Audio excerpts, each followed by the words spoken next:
अच्छी नहीं लगती, नफसानियत है। नफ्स कभी इंसान को अच्छाई की तरफ जाने नहीं दे। और याद रखना,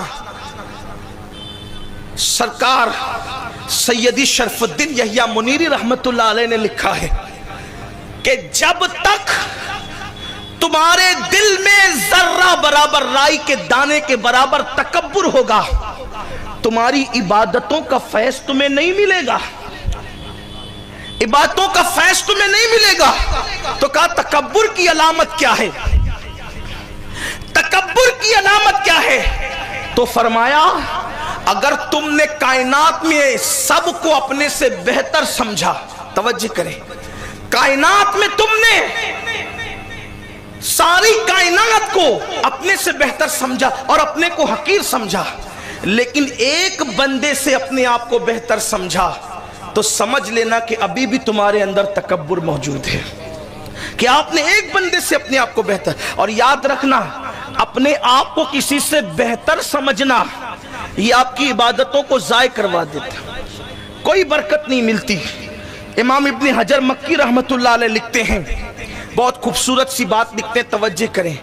देखो, सारे झगड़े खत्म हो सकते हैं, पूरे इख्तिलाफात खत्म हो सकते हैं, गुनाह का खात्मा हो सकता है, नफ्स को कुछ लो।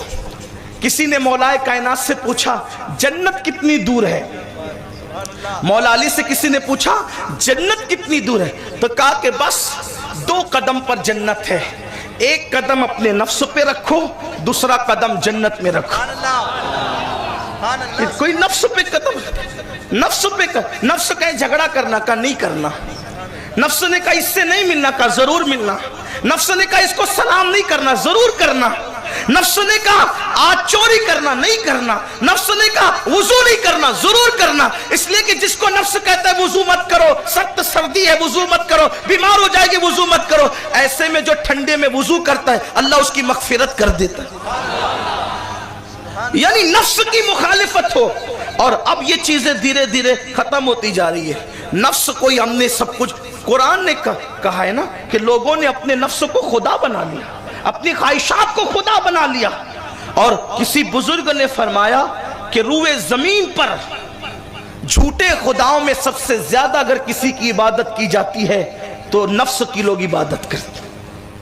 लोगों ने नफ्स को अपना माबूद, नफ्स नफ्स नफ्स सब नफ्स। कब निकलोगे नफ्स की गंदगी से? तो इब्न हजर मक्की लिखते हैं कि हजरत ईसा अलैहि सलाम के हवारी, जैसे हमारे आका के साथ रहने वालों को हम सहाबी कहते हैं, जो लोग हजरत ईसा अलैहि सलाम के साथ रहते थे उनको हवारी कहते हैं।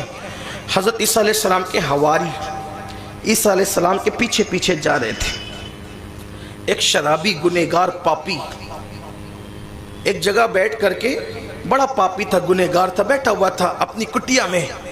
जनाब ईसा अलैहिस्सलाम को जाते देखा, उनके पीछे हवारियों को जाते थे। सोचा मैं तो पापी ठहरा, मैं तो गुनहगार ठहरा, मैं तो मुजरिम ठहरा, मैं इस काबिल नहीं, मैं इस काबिल नहीं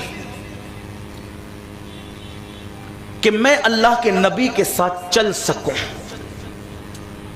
थोड़ा आप तवज्जो से सब लोग सुन लें, टाइम हो गया, खत्म हो गया टाइम, फिर सुन लें, थोड़ी देर सुन लें।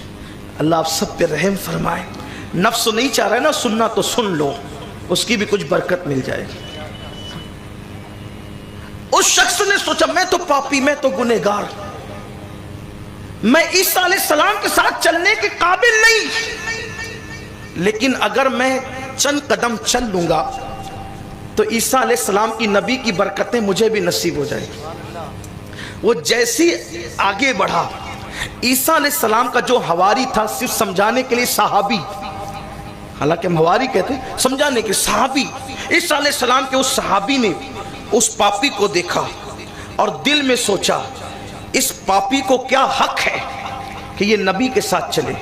नबी के साथ चलने के तो हम हकदार हैं, नेक लोग हकदार हैं, इसको क्या हक है। अल्लाह ने हजरत ईसा अलैहिस्सलाम पे वही नाजिल फरमाई, ईसा उस पापी से भी कह दे और अपने सहाबी से भी कह दे कि दोनों के अमाल हमने ख़त्म कर दिए, उसके पाप ख़त्म कर दिए, इसकी नेकी ख़त्म कर दी, उसकी आजिज़ी ने उसके पाप ख़त्म करवा दिए, इसके तकब्बुर ने इसकी नेकियां ख़त्म करवा दी। अब दोनों को कहो कि दोनों नए सिरे से अमल करें। دونوں نئے سرے سے عمل کرے. آپ مجھے بتائیں کوئی تھوڑی سی 5 وقت کی نماز پڑھتا ہے اور دوسرے کو اپنے سامنے کچھ سمجھتا ہی نہیں ہے. کوئی اگر چند نفل روزے رکھ لے تو کسی کو اپنے سامنے کچھ سمجھتا ہی نہیں ہے. عبادت پہ غرور مت کرو. اسے نوازنے کے انداز آتے ہیں. وہ بشر کو میں کھانے سے نکال کے کعبے کا مجاور بنا دیتا ہے. اسے نوازنے کے انداز آتے ہیں. فضیل ابن عیاض کو جنگل سے نکال کر خانقاہ کا مسند نشین بنا دیتا ہے. اسے نوازنے کے انداز آتے ہیں. مالک ابن دینار کو طبلہ بجانے کی شوق سے نکال کر دریا پہ چلنے کی کرامت عطا کر دیتا ہے. کوئی اپنے آپ کو ہوشیار نہ سمجھے. جو لوگ عبادت پہ تکبر کرتے ہیں وہ ڈرتے رہے. مصطفیٰ جان رحمت صلی اللہ علیہ وآلہ وسلم فرماتے ہیں میں خود ایک دن میں 70 مرتبہ اپنے اللہ کی بارگاہ میں استغفار کرتا ہوں.